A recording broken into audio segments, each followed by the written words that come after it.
요한복음 14장 1절에서 3절까지 말씀, 우리 길지 않은 말씀입니다. 같이 함께 합독으로 읽도록 하겠습니다. 너희는 마음에 근심하지 말라. 하나님을 믿으니 또 나를 믿으라. 내 아버지 집에 거할 곳이 많도다. 그렇지 않으면 너희에게 일렀으리라. 내가 너희를 위하여 거처를 예비하러 가노니 가서 너희를 위하여 거처를 예비하면 내가 다시 와서 너희를 내게로 영접하여 나 있는 곳에 너희도 있게 하리라. 아멘. 이 시간 갈릴리 찬양대 찬원 하나님께 영광 돌리시겠습니다. 좌분들과 오늘도 인사하겠습니다. 하나님이 우리와 함께 하십니다. 우리 저 잠못에 있는 아기도요, 하나님 함께 하시는 예배가 되었으면 좋겠습니다. 잘 들리시죠? 오늘 동인교회 예배도 하나님의 영광의 임재가 있는 귀한 예배가 되기를 그렇게 축원합니다. 아주 오래전에 대통령 선거 TV 토론에서 한 후보가 국민들에게 이렇게 물은 적이 있습니다. 국민 여러분 행복하십니까? 저도 오늘 동일하게 우리 동인의 성도들에게 질문해 보겠습니다. 동인교회 성도님들 행복하십니까? 걱정거리도 없고 근심거리도 없이 다들 평안하게 살고 계십니까? 이제 한번 옆에 분에게 한번 물어보시겠습니까? 요즘 행복하십니까? 그렇죠?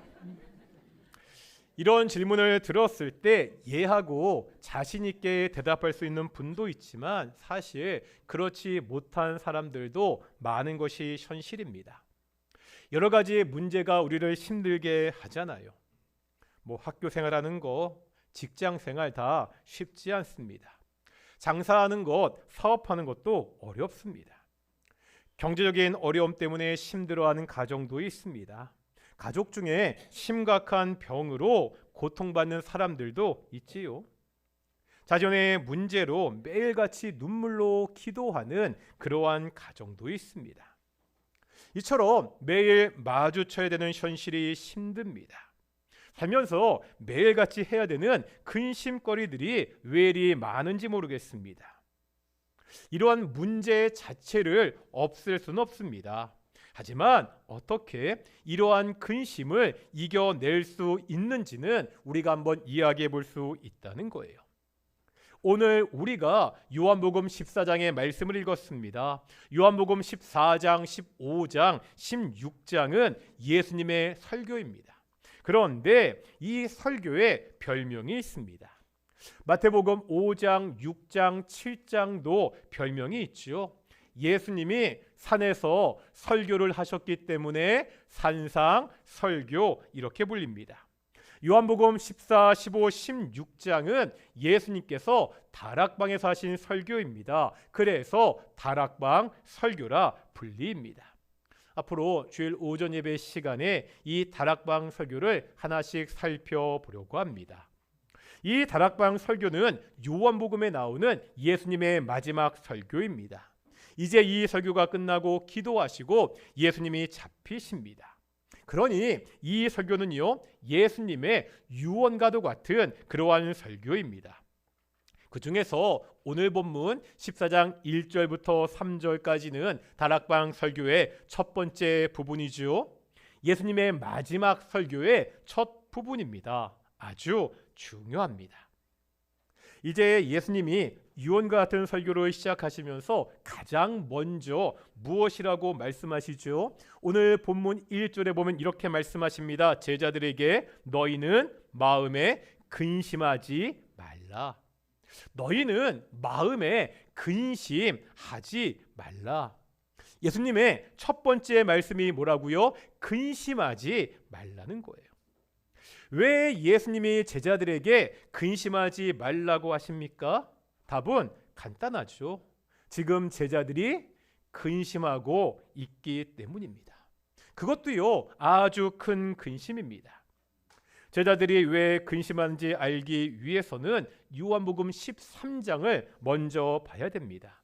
지금 제자들이요, 어떠한 상황에 있는지 볼 필요가 있습니다. 우리가 13장 1절과 2절을 보실 텐데요. 13장 1절과 2절 같이 읽겠습니다. 시작.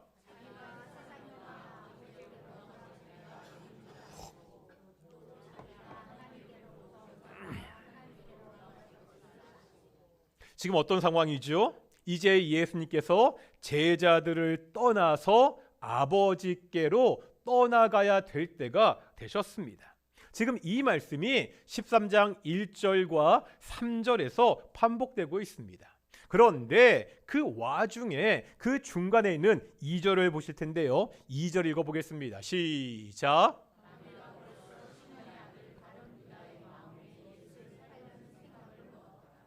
예수님의 제자 중 한 사람인 유다가 예수님을 팔려하고 있습니다. 사랑하는 제자의 배신입니다. 뿐만 아니라 13장 36절부터 보면 예수님이 베드로에게 말씀하시는데 네가 나를 3번 부인할 것이다 이렇게 말씀하고 있습니다. 그러면서 이제 13장이 거의 끝나는 30절을 보겠습니다. 시간적 배경이 나오는데요. 읽겠습니다. 시작. 밤이 깊어지고 있습니다. 13장 전체의 내용을 보면 이 밤은 단지 그저 시간을 말하는 것이 아닙니다. 상황이 점점 안 좋아지고 있다고, 어두워지고 있다고 보여주고 있습니다. 밤은 깊어져 가는데 이제 선생님은 없습니다. 한 제자는요 배신을 하고 수제자인 베드로는 예수님을 3번이나 부인할 것입니다. 지금 제자들이 예수님께 이 이야기를 듣고 있습니다. 정말로 제자들에게는 근심스러운 밤입니다. 이 예수님의 제자들이 어떤 사람들이죠? 고기가 가득 잡힌 그 그물을 다 버려두고 예수님을 쫓았던 사람들입니다. 돈을 잘 번던 세리 마태는요 그 모든 재산과 일을 다 내팽개치고 예수님을 따랐습니다. 열심 당원이었던 시몬이 있잖아요. 이 사람은요 자신의 신념이었던 혁명가의 길을 포기하고 예수님의 제자가 되었습니다. 가족도 떠났잖아요. 베드로는요 사랑하는 아내를 두고 예수님을 따랐습니다. 그러면서도 한 군데에 정착하지 못한 채 떠돌이처럼 그렇게 살아야 했습니다. 그렇게 자신들의 온 인생을 예수님께 올인했습니다. 그런데요, 지금 그들에게 남겨진 결과가 뭐죠? 밤은 깊어져 갑니다. 믿고 따랐던 선생은 가버린다고 말씀하고 있습니다. 함께 먹고 자고 했던 동역자 중에 하나는 배신을 하고요. 다른 한 명은 예수님을 부인합니다. 그동안 3년 열심히 쫓아다녔던 자신들의 수고가, 자신들의 꿈이 산산이 깨어지는 그러한 상황입니다. 이러니 제자들이 근심하고 있습니다. 한숨만 푹푹 나오는 그러한 상황입니다. 자기들이 할 수 있는 게 아무것도 없다는 거예요. 이때 예수님이 말씀하시죠. 너희는 근심하지 말라. 그러면서 또 이렇게 말씀하십니다. 하나님을 믿으니 나를 믿으라. 예수님이 마치 이러시는 것 같습니다. 얘들아, 걱정하지 마. 내가 있잖아. 나를 믿어. 주변에 이런 사람 있지 않습니까? 힘들 때 옆에 있는 것만으로 힘이 되는 사람이 있지요. 그 사람이 한마디 하면 그냥 안심이 됩니다. 하지만요, 아무리 믿음직한 사람이라도, 아무리 좋은 말이더라도 그 내용이 없으면 그 믿음은 오래가지 못합니다. 그 문제가 해결되지 않으면 아무리 걱정하지 말라고 이야기해도 걱정은 계속됩니다. 예수님은 지금요 말로만 근심하지 마 이렇게 말하지 않습니다. 이제 왜 너희가 근심할 필요가 없는지를 하나씩 말씀하고 있습니다. 지금 제자들에게 가장 큰 문제가 뭐지요? 예수님이 가신다는 사실입니다. 아무리 세상이 어둡고 힘들어도, 아무리 사람들이 배신을 해도 주와 선생 대신 예수님만 있으면 됩니다.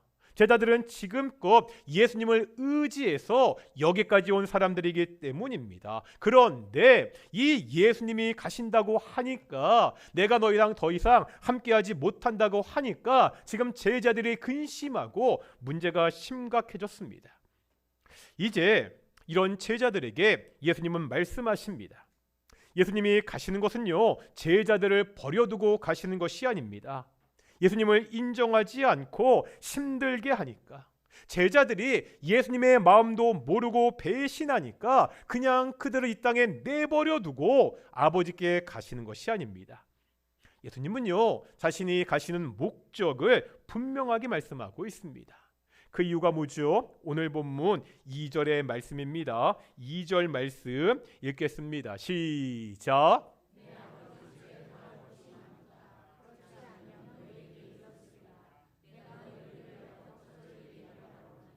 지금 2절에서 이유를 분명히 말씀하고 있죠. 왜 간다고요? 내가 너희를 위하여 거처를 예비하러 간다고 말씀하고 있습니다.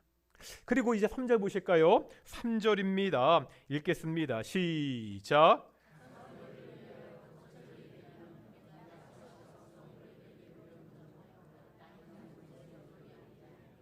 아멘.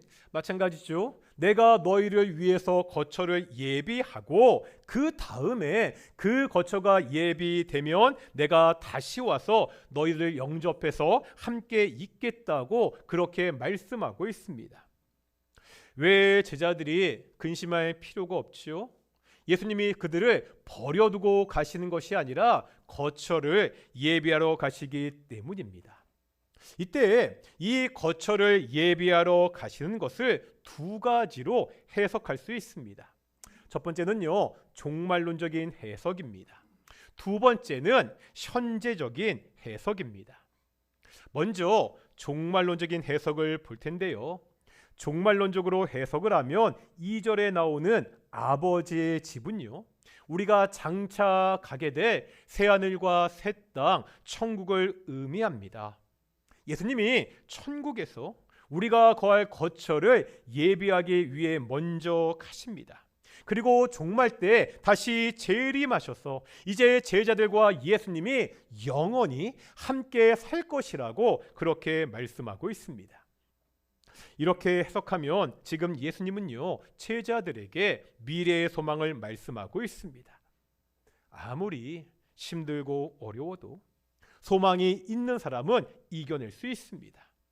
아무리 내가 처한 현실이 암담하더라도 소망이 있는 사람은 그 암담한 현실을 극복할 수 있습니다. 우리 믿음의 선배들이 그랬습니다.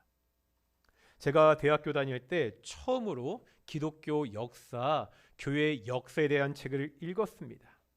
그때의 기억이 지금도 생생합니다. 지나간 기독교의 역사를 보면 그 교회사 페이지 페이지마다 순교자의 피가 묻어 있습니다. 예수님을 믿는다, 그 한 가지 이유 때문에 참혹하게 죽어간 우리 믿음의 선배들의 피가 교회사에 묻어 있습니다. 경기도 용인에 가면 한국 기독교 선교자 기념관이 있습니다. 이 기념관에 가면 조선 땅에서 대한민국에서 선교하신 600명의 우리 믿음의 선배들의 모습을 볼 수가 있습니다. 예수님의 12제자는 어떠하지요? 전승에 의하면 대부분 순교했습니다. 베드로는 잘 아시지요? 십자가에 거꾸로 매달려 죽었다고 그렇게 전해집니다. 야고보는요, 예루살렘에서 목 배임을 당했습니다. 빌립은 소아시아에서 돌에 맞아 죽었습니다. 바돌레메는 아르메니아에서 산채로 그 살 껍질이 벗겨진 채 목매어 죽임을 당했습니다. 도마는요, 인도에서 창에 찔려 죽임을 당했습니다. 요한을 제외한 나머지 모든 제자들이 다 순교한 것으로 전해지고 있습니다. 오늘 본문에 보면 제자들은 근심하고 있잖아요. 예수님이 가시고 자신만 남는다는 그 생각 때문에 염려하고 있습니다. 그런데 이랬던 제자들이 바뀌었다는 거예요. 오직 예수님을 위해서, 복음을 위해서 자신들의 목숨을 버리는, 순교하는 사람들이 되었습니다. 우리 믿음의 선배들이, 이 땅 조선의 우리 믿음의 조상들이, 예수님의 제자들이 그렇게 순교하며 죽을 수 있었던 이유가 뭐죠? 그들에게는 소망이 있었습니다. 예수님이 약속하신 영원한 생명에 대한 소망, 아버지 나라에 대한 분명한 소망이 그들에게 있었습니다. 베드로전서 1장에 보면 이 소망을 산 소망이다 말씀하고 있습니다. 허황된 소망이 아니라는 거예요. 우리가 실제로 붙들고 의지할 수 있는 살아있는 소망입니다. 베드로전서 1장 4절에 보면 이 소망에 대해서 장차 우리가 받게 되는 하늘에 있는 유업이다 말씀하고 있습니다. 그러면서 설명하죠. 썩지 않습니다. 더럽지 않습니다. 쇠하지 않는 유업을 장차 받게 될 것이라고 말씀하고 있습니다. 우리 믿음의 선배들이, 이 땅 조선에 우리 믿음의 조상들이 이 소망을 붙잡고 그 어려운 핍박과 고난도 이겨냈습니다. 사실요, 여기 지금 함께 예배하고 있는 우리 동인교회를 지금까지 지키고 계시는 우리 어르신들 마찬가지 아니십니까? 지금까지 이 산 소망을 붙잡고 지금 여기 이 예배의 자리까지 우리가 남아있지 않습니까? 이 땅에서요, 예수님을 믿고 사는 것이, 아니 예수님을 믿는데도 정말 사는 것이 힘들 때가 있습니다. 근심되는 일이 우리를 짓누를 때도 있습니다. 그때 기억해야 됩니다. 우리에게는요, 참된 소망이 있습니다. 영원한 천국의 삶이 예비된 사람들입니다. 이 소망을 바라보며 기대하며 이 땅의 근심과 어려움을 이겨내는 우리 동인의 성도들이 되시기를 축원합니다. 이제 두 번째로 거처를 예비하러 가신다는 말씀을 현재적인 상황으로 해석할 수도 있습니다. 이거를요, 현재적인 상황으로 해석하게 되면 오늘 본문 2절에 나오는 아버지의 집은 성전으로 그렇게 볼 수 있습니다. 예수님께서 성전을 가르쳐서 내 아버지의 집이다 이렇게 말씀하셨기 때문입니다. 그러면은요, 이 성전을 한번 생각해 보겠습니다. 우리가 성전의 역사를 잘 알고 있지요. 제가 여러 차례 말씀드렸습니다. 먼저 광야에는 뭐가 있었죠? 제사를 하는 성막이 있었습니다. 그러다 솔로몬 왕 때 처음으로 건물인 성전을 건축하게 되지요.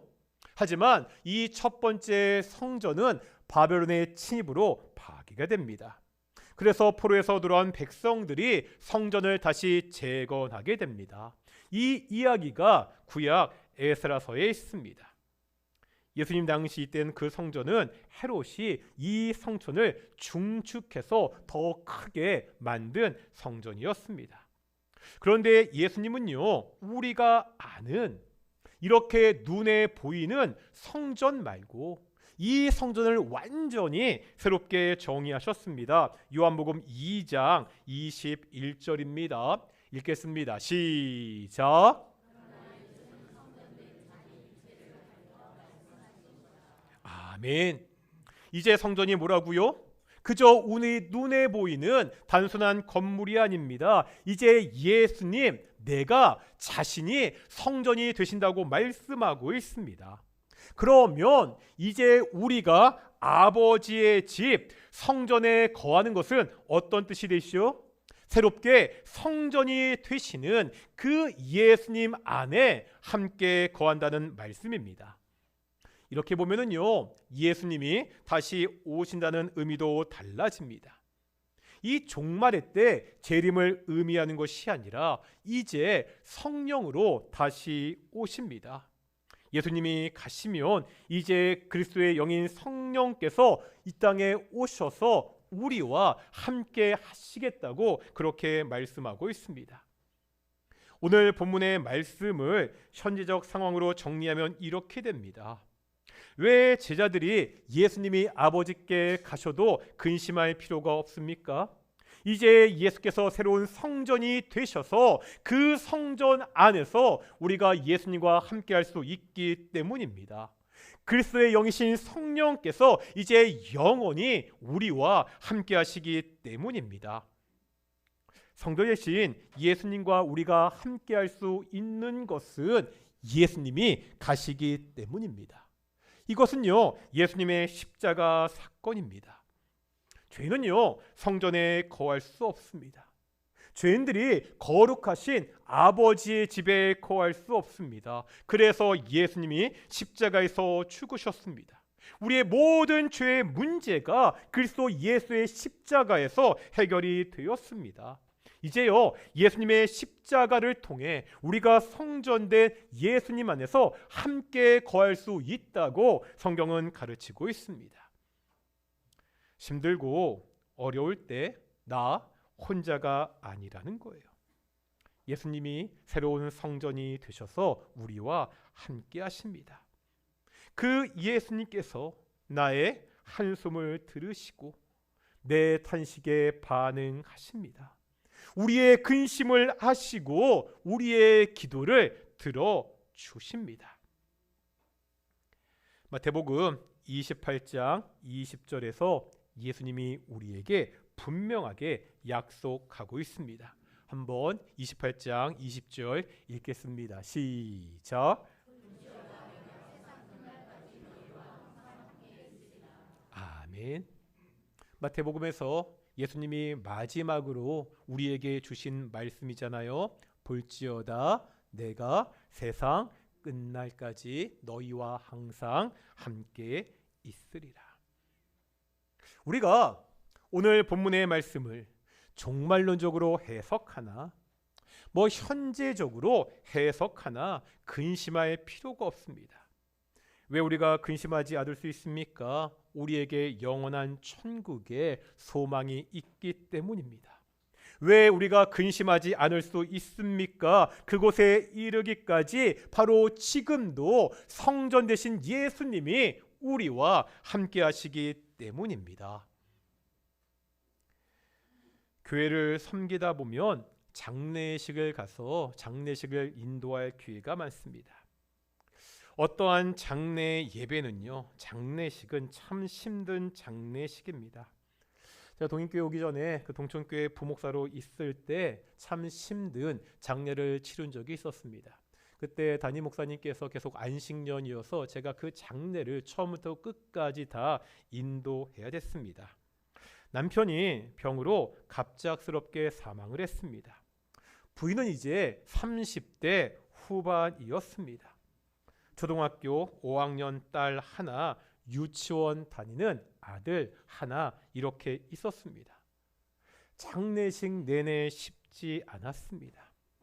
모든 성도들이 아내와 어린 두 자녀를 보고서 다들 그저 눈물만 흘릴 수밖에 없었습니다.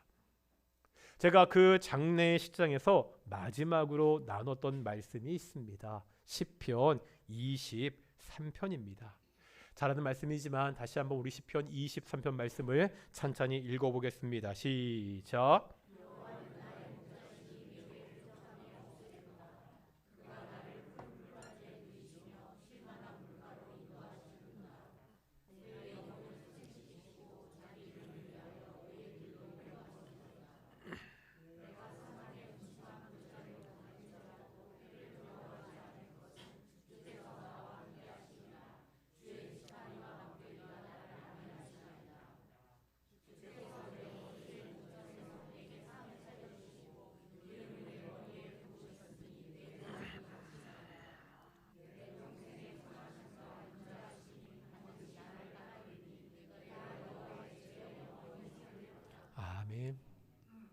그 장례식장에서 마지막으로 이 말씀을 나눈 이유가 있습니다.